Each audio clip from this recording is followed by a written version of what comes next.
ভিন্ন স্বাদের গল্পের সমাহার চ্যানেলে আজ শোনাব লেখক দীপঙ্কর বিশ্বাসের লেখা মেজদাদার কীর্তিকলাপ থেকে মেজদাদার মুরগি লাফ গল্পটি। আশা করছি এই মজার গল্পটি আপনাদের খুব ভালো লাগবে।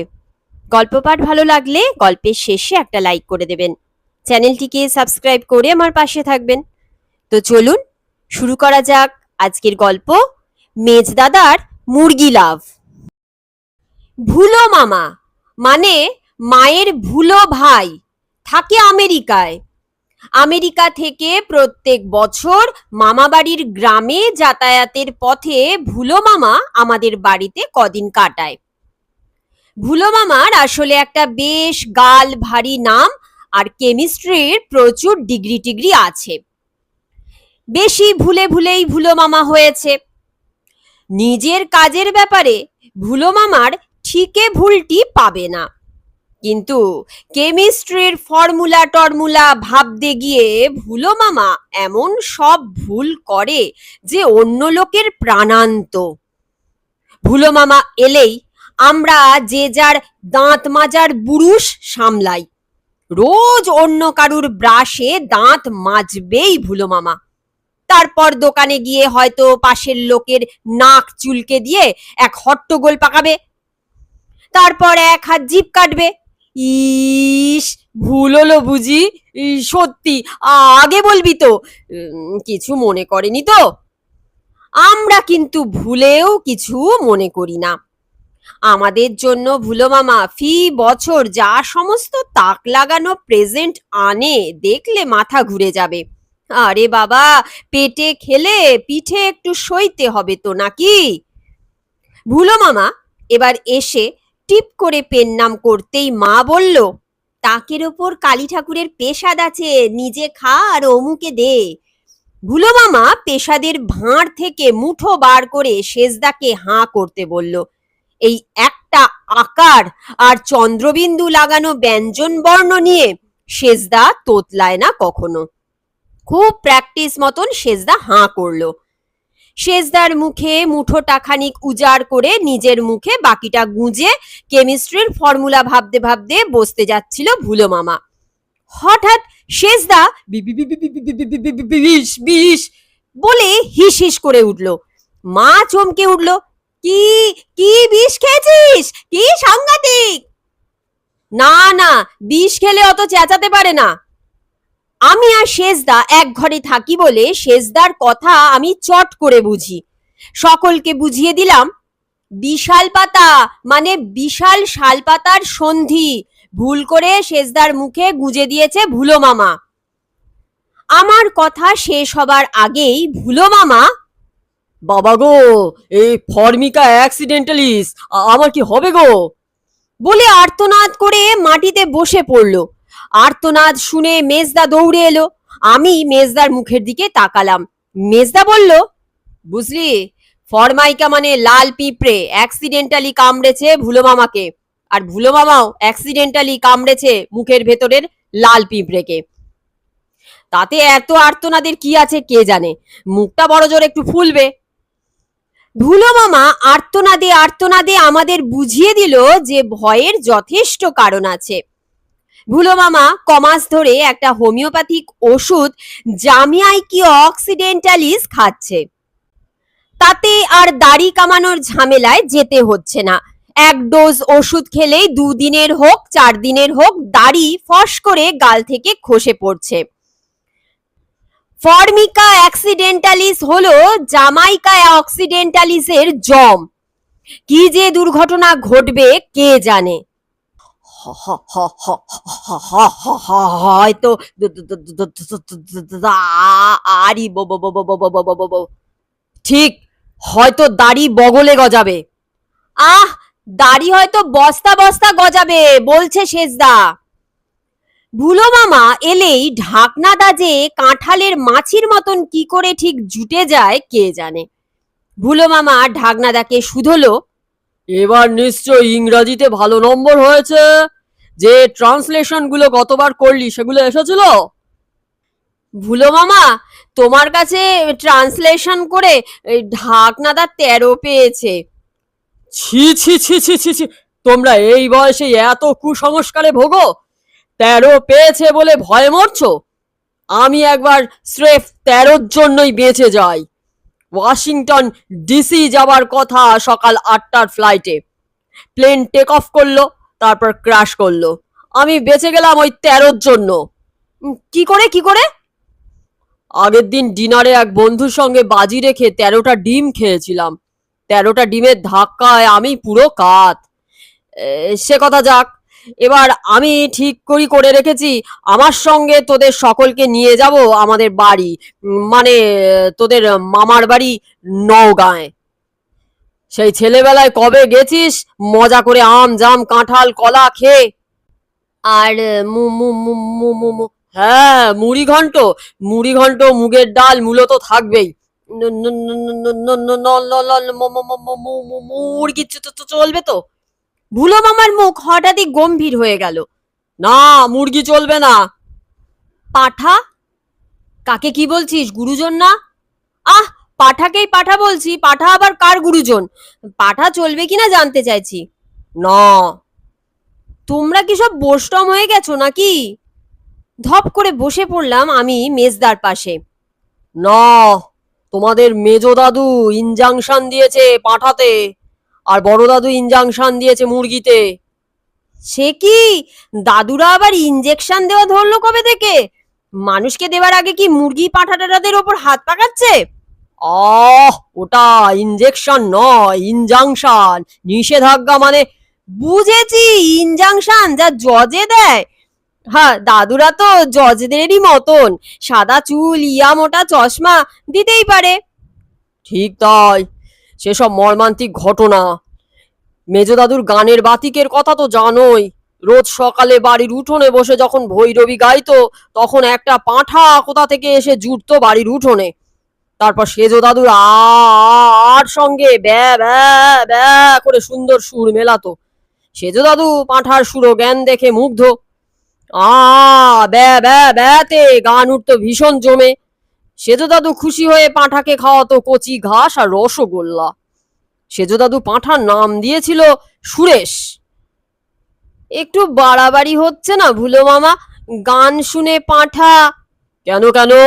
বড় ওস্তাদের গান শুনে যদি হরিণ ছুটে আসে, সেজো দাদুর গান শুনে সামান্য একটা পাঁঠা আসবে না কেন? একদিন সকালে সেজো দাদু ভৈরবীর বদলে মাল কোঁচার আগে। ওটা মাল কোঁচা না, অন্য কি যেন। হ্যাঁ হ্যাঁ, মনে পড়েছে, মালপোয়া। সুরেশ এসে দরজার গোড়ায় বিরক্ত মুখে কি যেন খুঁজলো, সুর মেলালো না, গট গট করে ফিরে চলে গেল কেন কে জানে। কেন আবার? পাঠাকে দুটো মালপোয়া না খাইয়ে মালপোয়ারে বলে গান ধরলে পাঠা চটবে না? গান সেদিন জমলো না। সেজো দাদু ভালো করে খেতে পারলো না, রাতে ঘুম হলো না। পরদিন ভোরবেলা উঠে তানপুরো বগলে দৌড়লো পাঁঠার মালিক রাম ভজুয়ার বাড়ি। পাঁঠার খোঁজ করলো, কিন্তু কি, পাঠা হজম? না।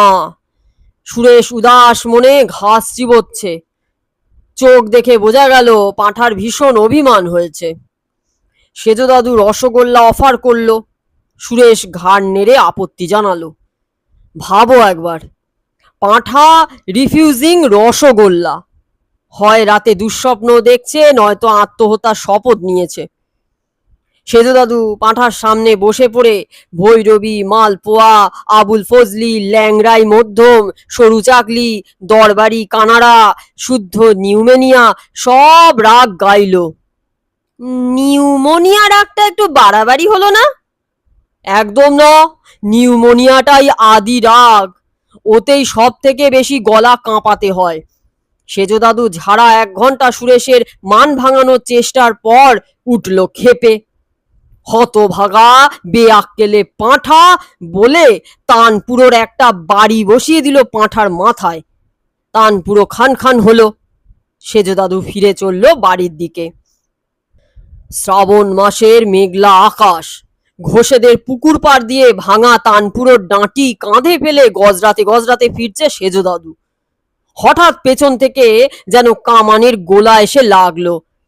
বাবা গো বলে পুকুরে ঠিকরে পড়তে পড়তে সেজ দাদু দেখলো সারা সকাল বিদঘুটে গান শোনানো, পাঁঠা বলে অপমান করা আর মাথায় তানপুরো ভাঙার প্রতিশোধ সুরেশ নিয়েছে কামানের গোলার রূপ ধরে। সেজ দাদু বাড়ি ফিরে প্রতিজ্ঞা করলো বাড়িতে পাঁঠা আর পাঁঠা সম্বন্ধীয় সবকিছু বন্ধ। কেউ পাঁঠার বিষয় কিছু করলে তা সে মামা, পিসি, দাদা, কাকা যেই হোক, সোজা ত্যায্য পুত্র। মুরগির গল্প একদম অন্যরকম।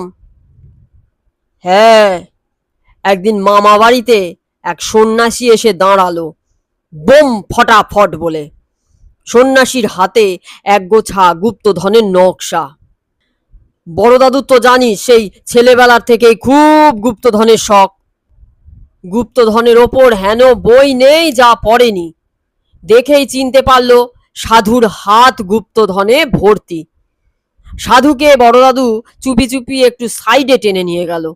মনের কথা খুলে বলল সাধু বাবাকে, দেখবেন স্যার, হিরে যেন একটু বেশি থাকে আর একটু যেন কাছে পিঠে হয়। সন্ন্যাসী ঠাকুর নকশার তারা থেকে বেছে বেছে একটা গুপ্তধনের নকশা বার করে দিল। বড় দাদু একটা 100 টাকার নোট এগিয়ে দিতে দিতে বলল, হিরে টিরে ভালো মতন থাকবে তো স্যার? ঝোলা থেকে ইয়াব বড় একটা মাদুলি বার করলো সন্ন্যাসী। বলল, থাকবে বেটা, সব থাকবে বলে অর্থপূর্ণ হাসি হাসলো। বড় দাদু আরো 100 টাকা তুলে দিল সন্ন্যাসীর হাতে। মাদুলি পরে গুপ্তধনের সন্ধানে বেরোতে হবে সামনের বুধবার মাঘী পূর্ণিমার দিন। ব্যাস, ঘন্টা 10 ভেতর এত গুপ্তধন পাবে বড় দাদু যাতে আলী বাবাকে বুক পকেটে পুরে ফেলা যায়। বড় দাদু চুপি চুপি গুপ্তধনের নকশাতে মাদুলিটা মুড়ে কয়লার ঘরের কুলুঙ্গিতে লুকিয়ে রাখলো। বাড়িতে পাঁঠা বারণ। ছোট দাদু হাট থেকে ফেরার সময় দুটো বড় সাইজের মুরগি এনে চুপি চুপি কয়লার ঘরে লুকিয়ে রাখলো, পরের দিন সকলের তাক লাগিয়ে দেবে বলে। শুধু জানলো বাড়ির কাজের লোক পল্টন যে কয়লা ভাঙে। মুরগি দুটো রাত্রিরে খিদে পেল, ওরা কয়লা চেখে দেখলো, বিশ্রী কালো, চিবনো কঠিন, কয়লা ভাঙা হাতুড়ি আরো শক্ত। চারিদিকে ঠুকরে ঠুকরে অন্ধকারে মুরগিরা শেষে পেল সেঁতানো নকশাটা। মন্দ না, বেশ নরম। গুপ্তধনের নকশা খেয়ে মুরগিদের পেট গরম হলো। টাকার গরম বেজায় গরম। ওরা তখন বড় মাদুলিটার থেকে ফুল বেলপাতা ঠুকরে ঠুকরে বার করে খেয়ে পেট ঠান্ডা করলো। পরদিন ভোরবেলা হাফ প্যান্ট, জামা, গামবুট, ফেল্ট হ্যাট পরে শাবল টাবল আর দুটো রেশন ব্যাগ নিয়ে চিন্তায় পড়লো বড় দাদু। আলী বাবার সঙ্গে গাধা ছিল, কিন্তু ওর কি হবে? অত গুপ্তধন। বাড়ির কাজের লোক পল্টনকে সঙ্গে নেবার ব্যবস্থা করলো বড় দাদু। ভাবলো, আস্ত গাধা না জুটলেও 95 ভাগ গাধা জুটলো। বড় দাদু টুক করে সেঁধিয়ে পড়লো কয়লার ঘরে। আর্তনাদের পর আর্তনাদের পর আর্তনাদের পর আর্তনাদে বাড়ি কেঁপে উঠলো। ও বাবা রে, ও সাধু বাবা রে, ও আলী বাবা রে, আমার গুপ্তধন মুরগিতে খেয়ে দিল রে। ও সন্ন্যাসী বাবা রে, একবার দেখা দে না রে। 5 মিনিট সময় লাগলো সকলের কাছে ব্যাপারটা পরিষ্কার হতে। বড় দাদু দু হাতে দুটো মুরগির গলা টিপে ধরলো।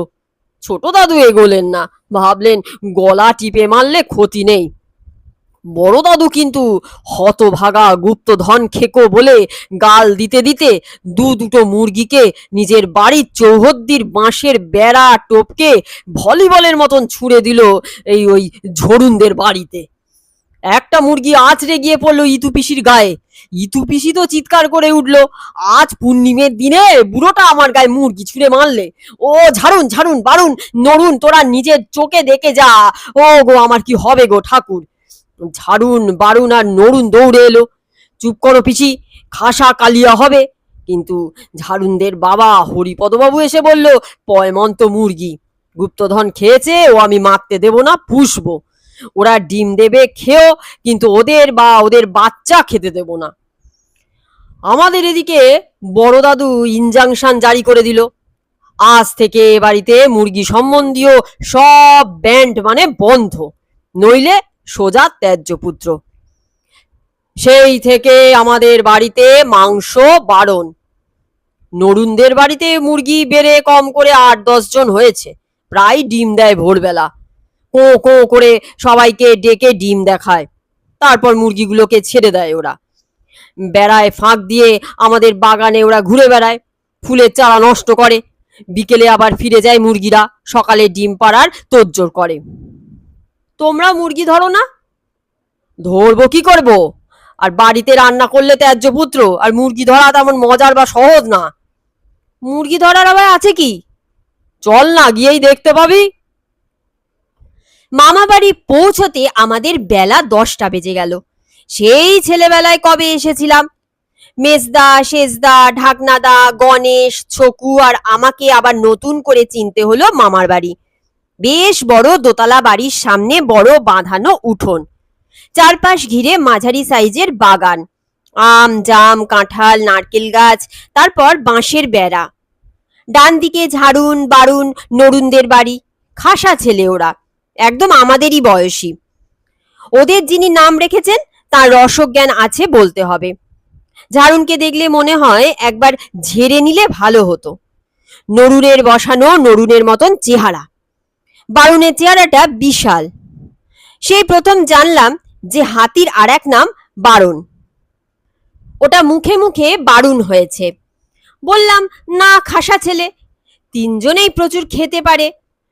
বারুণ বোধহয় একটা হাতি খেতে পারে, ঝাড়ুন অঙ্কে পরপর 3 বছর রসগোল্লা খেতে পারে, নরুন স্কুলে আর বাড়িতে সারাদিন বকুনি খেয়েও ক্লান্ত হয় না। বাগানময় মুরগি চড়ে বেড়াচ্ছে, 7-8টা হবেই। মেজদা বলল, কিরে, একটা মুরগি ধরে ফেল। মুরগিগুলো লম্বা লম্বা পা ফেলে হাঁটছে আর মুরব্বির মতন মাথা নাড়াচ্ছে। মেজদার কথা শেষ হলো না, ঢাকনাদা, সেজদা আর গণেশ একেবারে মুরগির পেছনে দৌড়লো। ঢাকনাদার মুরগিটা বিরক্ত মুখে ঝটপট করে দৌড় লাগালো, এঁকে বেঁকে উত্তর দিকে। সেকেন্ড 10 ভেতর ঢাকনাদার কাছ থেকে বাবা গো আর ধপাস আওয়াজ দুটো ভেসে এলো। সেজদা বলল, গো গো গো গো গো গো গো গো গো। না, গড়িয়ে পড়েনি, ধপাস করে পড়েছে। গড়াগড়ি দিচ্ছে সেটা ঠিক। আহ সেজদা, গোবরে পড়েছে সেটা বলার কি আছে, সকলে দেখতেই তো পাচ্ছে। গণেশের মুরগিটাও তেমন ভদ্র নয়। গণেশের গতিবিধি তার মোটেই পছন্দ হলো না।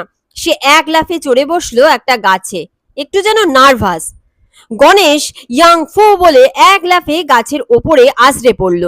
কাঁটা ভর্তি গাছের খোঁচা খেয়ে গণেশ উ করে উঠল। মুরগিটা বিরক্ত মুখে ঝটপট করতে করতে মাটিতে নেমে হাঁটতে লাগলো।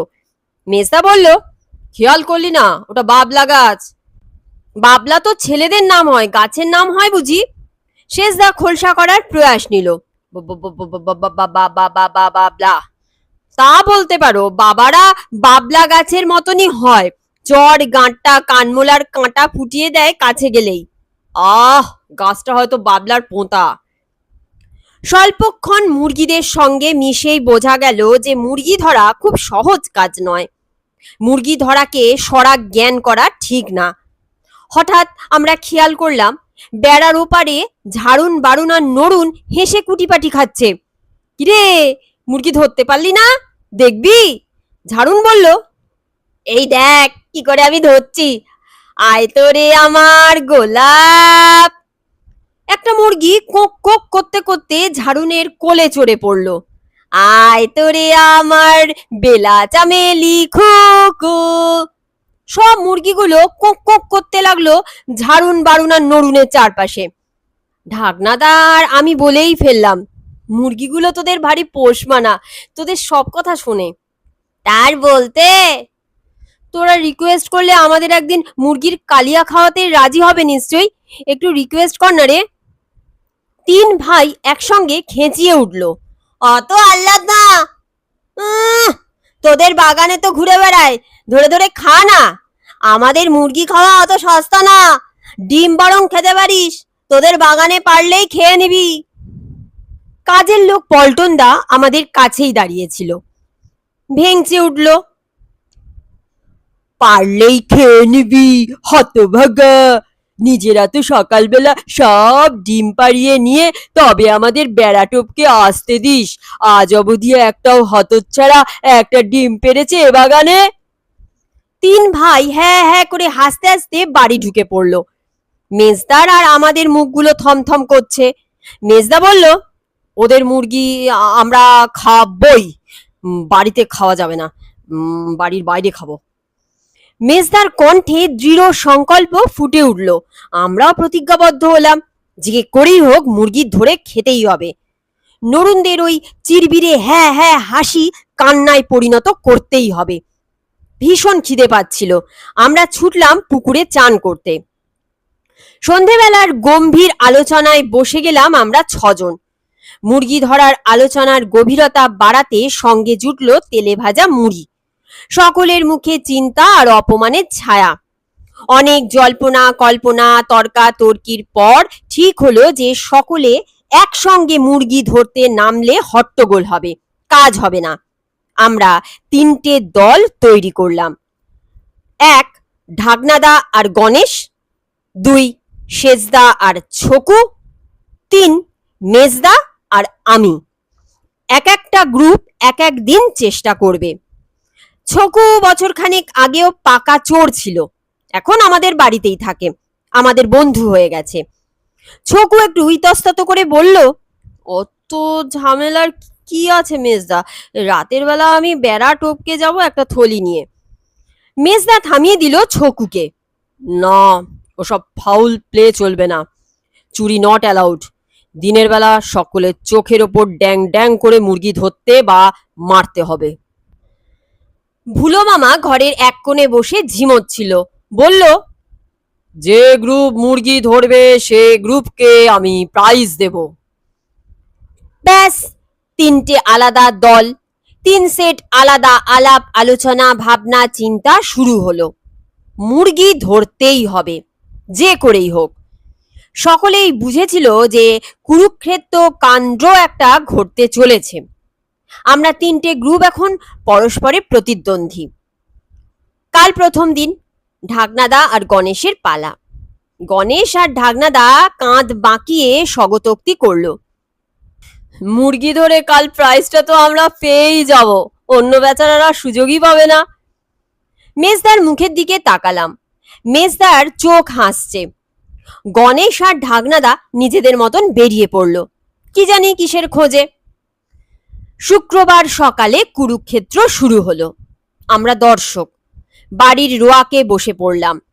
সকাল 8:30 নাগাদ ঢাকনাদা আর গণেশ মাঠে নামলো। প্রতিপক্ষ মানে মুরগিরা আগেই এসে হাজির হয়েছে। এদিক ওদিক ঘুরে বেড়াচ্ছে 7 জন। ঢাকনাদারা একটা বড় সাইজের ধামা দিয়ে ফাঁদ পেতেছে। ধামার একটা দিক বাঁশের কঞ্চি দিয়ে মাটির থেকে অনেক ওপরে তুলে ব্যালেন্স করা আছে। ধামা যেন হাঁ করে আছে। কঞ্চিতে একটা লম্বা সরু দড়ি বাঁধা। ঢাকনাদা কিছু জানে না, এমন মুখ করে দড়ি ধরে দূরে বসে আছে। মেজদা বলল, বেরে প্ল্যান তো। মুরগি ধামার নিচে ঢুকলেই সুতো টানবে ঢাকনা, ব্যাস মুরগি চাপা পড়বে ধামায়। গণেশ চিরকাল লাফানো ঝাঁপানো ক্যারাটে কুমফুর এক্সপার্ট। গণেশের কাজ হয়েছে ছুটোছুটি করে মুরগিদের তাড়িয়ে ধামার কাছে আনা। গণেশ কাজ শুরু করে দিয়েছে, ছুটে বেড়াচ্ছে মুরগির পেছনে, কখনো বা ধরার জন্য শটান লাফ দিচ্ছে। সেজদা কিছুক্ষণ দেখে বলল, ঘু ঘু ঘু ঘু ঘু। হ্যাঁ, ফাঁদ দেখলে ঘুঘুর কথাই মনে পড়ে। ঠিক, ঢাকনা বসে বসে ঘুমিয়ে পড়তেই পারে। আরে ঘুষি পরে মারবে, আগে ধরুক তো। আমি বুঝিয়ে দিতে বাধ্য হলাম, আহ, সেজদা বলছে ঘুম ঘাস না দিলে বোধহয় মুরগি ধামার দিকে আসবে না। আমার কথা শেষ হলো না, বাবাগো শব্দে চারিদিক কাঁপিয়ে দিল গণেশ উপুর হয়ে শুয়েই। আমি ঘাড় ফিরিয়ে লাফিয়ে উঠলাম, ধামা চাপা পড়েছে, মুরগি ধরা পড়লো। মুরগি না গো গণেশ দাদা, ওই কঞ্চির দড়িতে। ছকু হেসে গড়িয়ে পড়ল। আরো হাসির শব্দে তাকিয়ে দেখি ঝরুন বারুন আর নরুনরা 3 ভাই হেসে গড়িয়ে পড়ছে বেড়ার ওপাশে।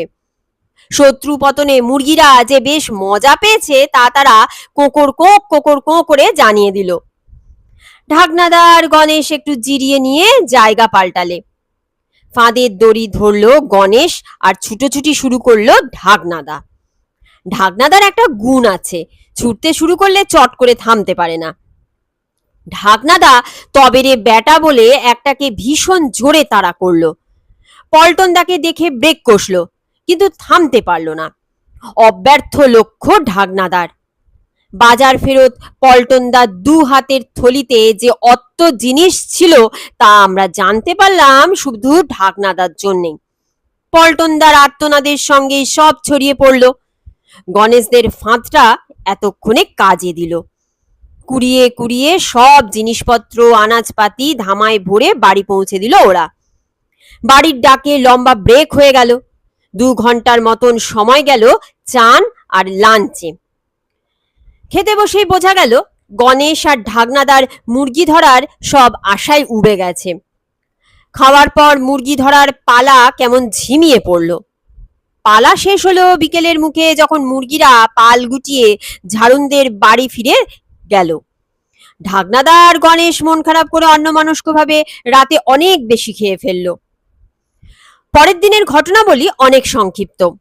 শেষদা আর ছকুর প্ল্যান বুঝতে আমাদের কিছুটা সময় লাগলো। ওরা কোথা থেকে এক গাদা ছোট বড় সাইজের বড়শি, মাছ ধরার শক্ত নাইলনের সুতোর সঙ্গে বিভিন্ন ধরনের পোকা আর কেঁচো জোগাড় করেছে। তার উপর ওরা 2-3টে বড় গামছায় কাদা মাখিয়ে শুকিয়ে নিয়েছে। শেষদা আর ছকুর প্ল্যানের দুটো ফল। পোকা গাঁথা বড়শিগুলো ওরা ঝুলিয়ে দিয়েছে বাগানের বিভিন্ন জায়গায়। শেষদা কাদামাখা গামছা মুড়ি দিয়ে শুয়ে পড়েছে মাটির সঙ্গে রং মিলিয়ে মুরগিদের যাতায়াতের পথে। ছকু একরাশ জঞ্জাল ফেলে দিয়েছে শেষদার ওপর। অবধ মুরগিরা ছদ্মবেশী শেষদার ওপর দিয়ে যাতায়াত করতে গেলেই শেষদা জাপটে ধরবে, অবশ্য যদি জঞ্জালের দুর্গন্ধে মারা না যায়। ছকু আছে বড়শির তদারকিতে, মুরগিতে বড়শি গিললেই জাপটে ধরবে।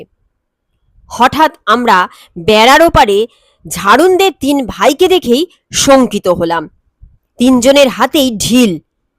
শেষদাদের প্ল্যান মন্দ না, কিন্তু মুরগিরা বিপজ্জনক জায়গায় পৌঁছলেই ঝাড়ুন বাড়ুন নড়ুন ঢিল আর ছোট পেয়ারা ছুঁড়ে ওদের তাড়িয়ে দিচ্ছে। শেষদা অনেকবার মুরগি ধরার জন্য হাত ঝাপটালো, কিন্তু সবই বেকার। ছকুরও একই হাল। মুরগি বড়শিতে গাঁথা পোকার দিকে এগোলেই ঢিল ছুটে এসে ওদের সরিয়ে দিচ্ছে। সেজো দাদু গাইয়ের ওপর কবি মানুষ। কবিতা আওড়াতে আওড়াতে অন্যমনস্ক হয়ে বাগানে ঢুকেই পড়ল বড়শির খপ্পরে। 3টে বড়শি বিঁধে গেল ধুতি পাঞ্জাবিতে। সেজো দাদু পড়ল বসে।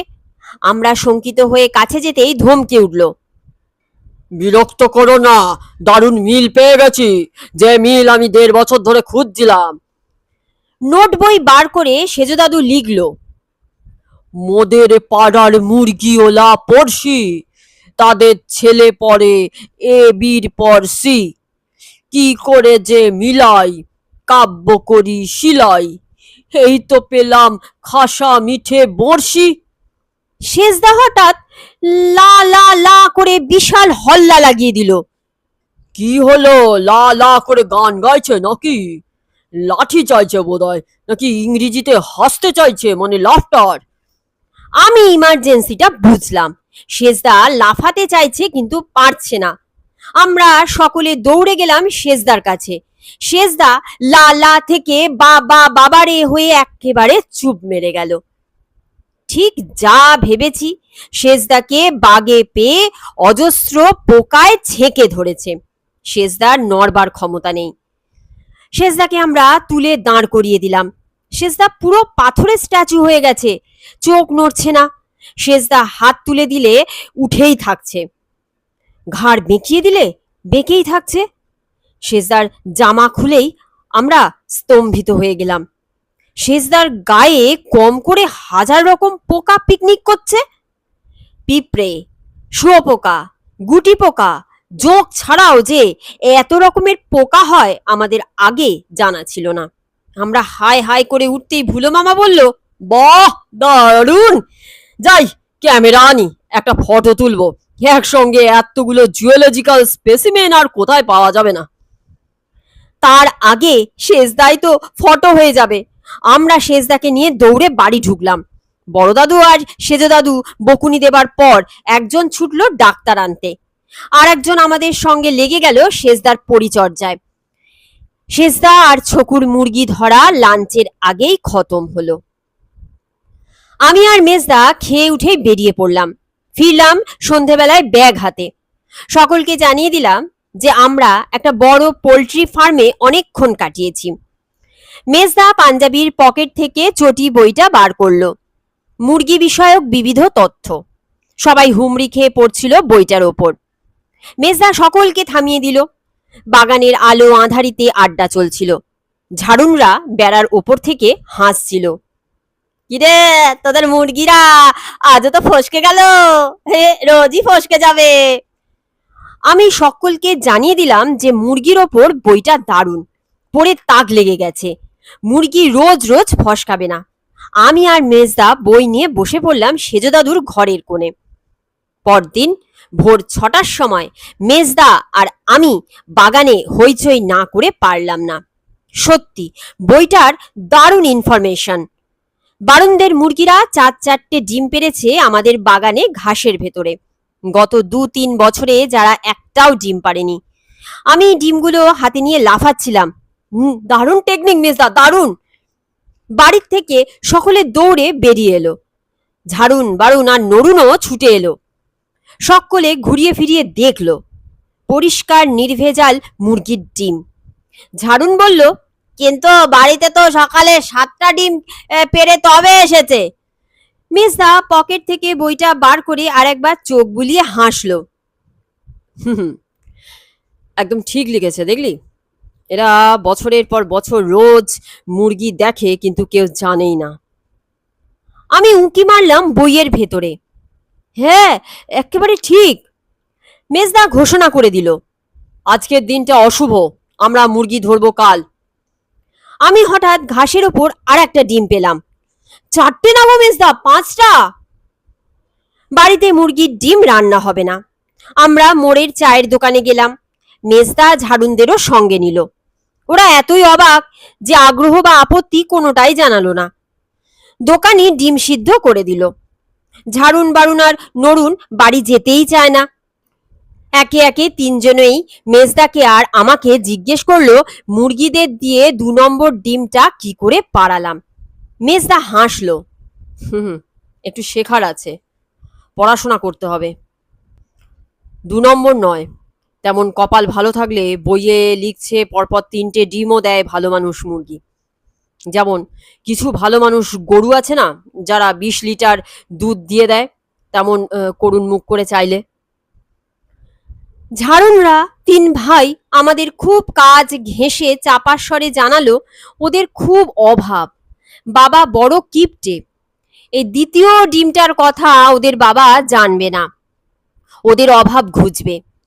বেশ কবার বলার পর মেজদার মনটা নরম হলো। কাল ভোরে আগে ডিম পাড়া শেখাবে মেজদা, তারপর আমরা মুরগি ধরব। পরদিন ভোরবেলা দেখলাম সকলে উঠে পড়েছে, মানে দ্বিতীয় ডিমের খবরটা সকলেই জেনেছে। ব্যবস্থা রেডি। ওপারে বেড়া ঘেঁষে ঝাড়ুন বারুন আর নরুন 3জনের হাতে 3টে মুরগি। চামেলি, গোলাপ আর খুকু, যাদের 1 নম্বর ডিম পাড়া অনেক আগে সারা হয়ে গেছে। মেজদা আর আমি বেড়ার ঠিক এক পাশে, অন্যরা আমাদের অনেক পেছনে। মেজদা ঝাড়ুনকে বলল, মুরগির গলাটা বাঁ হাতে ধরো, তারপর পাঁজরা আর পায়ের মাঝখানে শিরদাঁড়া ডান হাতে ধরে পেটে চাপ দিতে দিতে টানতে হবে। টুথপেস্টের টিউব থেকে পেস্ট বার করার মতন একই সঙ্গে টানা আর টেপা, তার সঙ্গে এই তান্ত্রিক মন্ত্রটা। দাঁড়াও, আর একবার বইটা দেখি। হ্যাঁ, ঠিক আছে। বই থেকে পড়ল মেজদা। শ্রী শ্রী মুরগায় নমঃ, মুরগেশ্বর ঝি ঝি কিটি ঠ্যাং ঠ্যাং ট্যাং, মুরগে নাম তেরে কেটে দুম ফট। মন্ত্রটা বরং তোমরা মুখস্থ করে নাও, ভুল বললে ফল ফলবে না। 3 ভাই বারবার বলে মন্ত্রটা মুখস্থ করে নিল। ঝাড়ুন মন্ত্রটা বলতে বলতে চামেলিকে ধরে টানাটানি করলো।